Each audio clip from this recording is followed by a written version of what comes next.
Hello everybody, hope you're well. I'm Rob, welcome to the channel if you've not been before, and we're going to do a slightly different video today, which is that we are going to be creating some bases. Now I always say at the end of my videos, oh, I'll do a basing video, and I basically never get around to it, and today I'm going to do it. And the difference is though today is that I'm actually doing the audio rather than filming it all and then doing the audio over the top of it.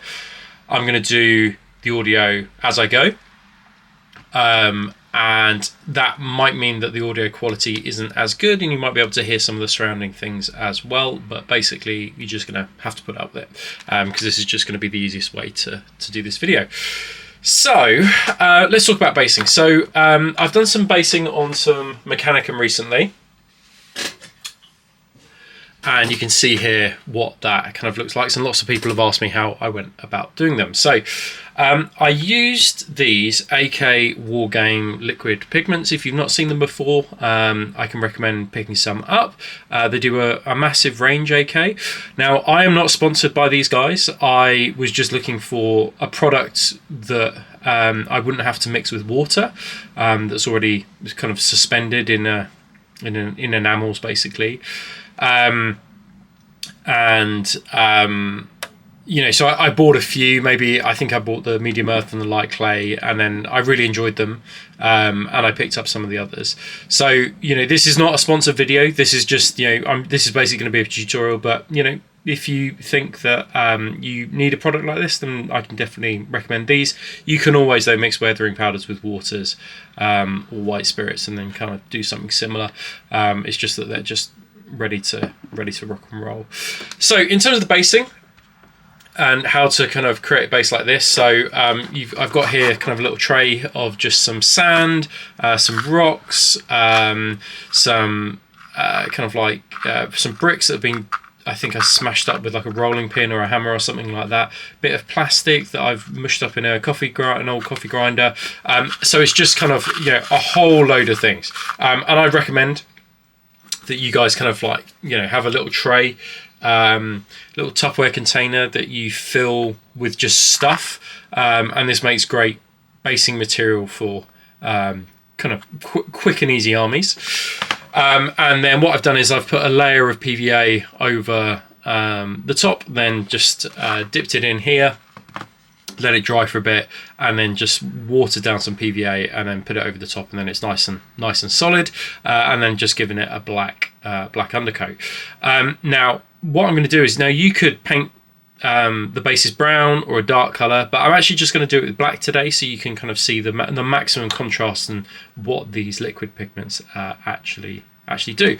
Now we're going to use 4 of them. As I say, there are lots available. We're going to create like a Martian base with orange blizzard and orange fluor, which is the fluorescent orange.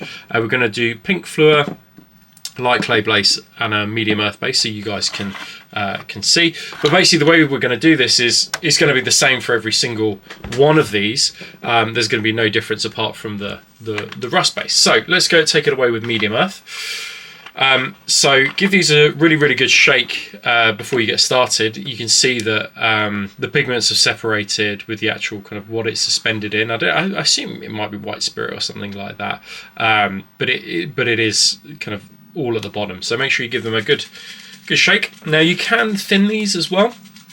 So if you want a less dominating, you know, if you want it to dominate the base less, then you can always knock it back with a little bit of white spirit, 50-50, and then yeah, it won't be such a powerful kind of look to it. And then what I'm going to do is, all I'm going to do with this one is just take it, and then we can pop it into all the nooks and crannies. Now because it's a liquid, what happens is that it does go into all those nooks and crannies. I should use a bigger brush really here. I'll transfer to a bigger brush in a second. So it's really nice because it just kind of goes into, as I say, into all those nooks and crannies. You can use different tones, of course. This one is, what did I say this was? This was medium earth. These dry a lot lighter than you think they're going to dry.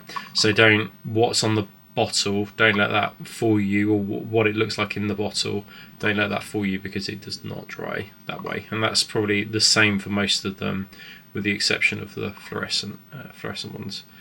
So if you slop this on all over your bases and go, whoa, it's way drier than it's way lighter than I thought it would be, that's the reason why. Okay, so that's the first one done. So as I say, that was medium earth, and in fact you can actually see how light that's gonna dry. Light clay up next. I think that light clay is probably the most universal one that probably people would kind of use and get the most out of. I think that it's just kind of like a reddy brown earth color, right? So it's most people are, lots of people's bases are fairly neutral. This is just a neutral brown, nothing too exciting. I used this one this morning on a model, and yeah, it's like a catch-all one, right? Like, this is a good one just to have in your arsenal. And as I say, you can do these on like brown bases or dark brown bases or whatever. I just want to kind of show you the maximum contrast. And these, again, this is just easy ways to do bases, right? Like, it still looks effective when it's on a black. Now I'm going to clean my brush in some white spirit. I'm going to use the same brush here. We're obviously moving to pink fluor, so with pink fluorescent pigments. This one you can see how kind of like bright that is. It's even more vivid in my hand than it is on the camera. So if you want something zany, something mad, something, I don't know, 40k, I guess, like maybe Harlequins or something, I don't even know if that's an army anymore, Jakari or something like that, just something pretty wacky and out there. I don't know, Chaos, Emperor's Children, Marines, something like that, then you could go for something like this, right? But it's pretty, you gotta be, yeah, it's pretty bold, this. So, but against the black, I think it will look pretty cool, pretty gnarly. Probably wouldn't use this for Mechanicum, but for Emperor's Children, I think this would be pretty wild actually to use.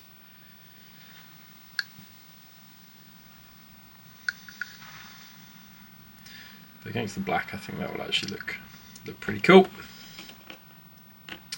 So put this one away.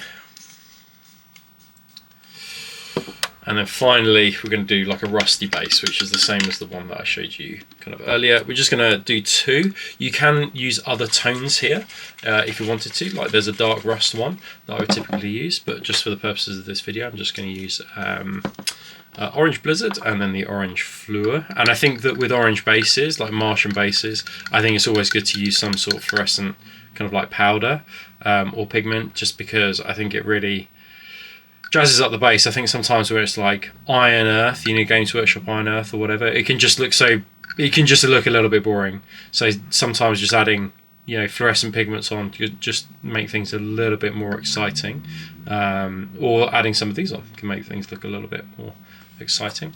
I've left a few places there, haven't completely covered it because I'm going to use the Orange Fluor now.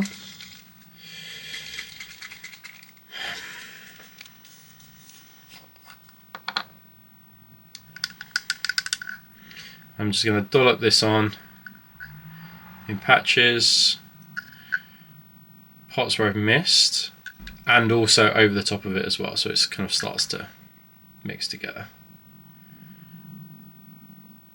There we go. Okay, so it's simple as that. All we need to do now is just wait and see what it looks like after it has dried. So when you guys come back, which will be in a blink of an eye, but for me it will be a little bit longer because I'm going to hit them with the hairdryer now. When you guys get back, we shall see what they look like when they are dry. So welcome back. These are the finished bases. This is what it looks like when they're dry. Really simple, effective looking base. As I say, you don't have to do the base black. You can make it a different color. But I think that for the purposes of this video, it's fine with it being black, but also it looks quite cool, I think, as a base, and a fairly simple, straightforward base. This is the medium earth. As you can see, it's dried very light. Quite an interesting kind of like sandy color. You could do like a dark brown on this if you wanted to, or paint the base like a leather brown, and then use this, and I think again it would look pretty cool. Here you've got light clay, something more subtle, I think, and it looks cool nonetheless, but I think that this could be used for like any army, from Space Marine to Eldari to Harlequins, right? It's just like, this is just a fairly neutral base, but could be used for any force, and you know, just kind of like a, I don't know, it just looks like a dark ground. You know, you could use it for Krieg or whatever. I think that would look pretty cool as well. But this one is the one I like, and probably the one I think that is the most neutral and one that people will find most useful. This is pink Fleur, so fluorescent pink. The black against the pink looks pretty cool. You know, the way that it kind of like goes into all the gaps and leaves the black on the raised areas, I think looks pretty neat, and yeah, pretty psychedelic. Don't know whether you could get much use out of it, but yeah, it's cool regardless. They do a green one of these as well, which would have a same effect. And then it's the Martian base. So as I said, I used orange Blizzard and then orange Fleur, and then this is just like in patches. You've got the black showing through again, so you've got that contrast between that light orange and that black. Black and orange is just such a iconic combo. Like, it just looks really, really nice. And then these bases will just like pop off the board. And if you've got blue models as well, you know, something blue and orange are contrasting colors, so they will just, the blue will just pop off the bases as well. So something to consider if you're looking to do like a Martian base. I wouldn't use a red model on a orange base. I think I've spoken about that previously. But yeah, a pretty cool one. They're really simple to use. The brush, just to say, the brush that I use is just a normal brush. This is a Rosemary & Co brush, but what happens with my brushes is that I tend to beat the living crap out of them in terms of you know, I abuse them when I'm painting. I don't really look after my brushes that well, and then once it's kind of, I feel like it's used, the point is gone, I then transfer brushes over to like oils and enamels and pigments and things like that. So yeah, you're not wasting brushes. This isn't a synthetic brush, and I think that you probably have better luck, and yeah, it would last longer if it was synthetic, but yeah, that's just what I do. Anyway, I hope you enjoyed this video, a really straightforward one. I hope the audio is not too crappy for you guys as well. As I say, and I just want to make this really clear, I am not sponsored. These videos are not sponsored, or this one is not sponsored. This is just, you know, lots of people have asked me about the bases. I said I would do a basing video and tutorial. Hopefully this is just like really straightforward, really easy, and you can go check these like products out. I'm sure that there are lots of companies that do liquid pigments other than AK, so it might be worth, you know, checking those out. I just saw these online, saw the effect that they had, thought it looked pretty cool, so I just gave them a shot. And you know, I'm a commission painter, so it's in my interest to say like buy 20 of these and then you know, and play around with them, and that's okay, right? Like that's fine for me. You guys might want to be a bit picky and have a look online. If you've got any further questions about colors and things like that, I haven't used them all. Some of them I've used, the greens, as I said, I've used, but really I often use these two. You can mix these two together and they look pretty good, but also you can use them on tracks as well. So I've had somebody on one of my courses before want to try them out. They've just thinned this with a little bit of the light clay with a little bit of enamel thinner or white spirits or whatever, and then they put it on the tracks and it was a really good effect. It looked really cool. So yeah, so hopefully this one has been useful for you guys. And if you like the video, don't forget to comment, don't forget to sub, yeah, yada yada, you know the drill by now. Shilling for the channel, you know. But if you enjoyed it, these are the kind of videos that I do, just really straightforward, basic, simple tutorials that I hope you guys find handy.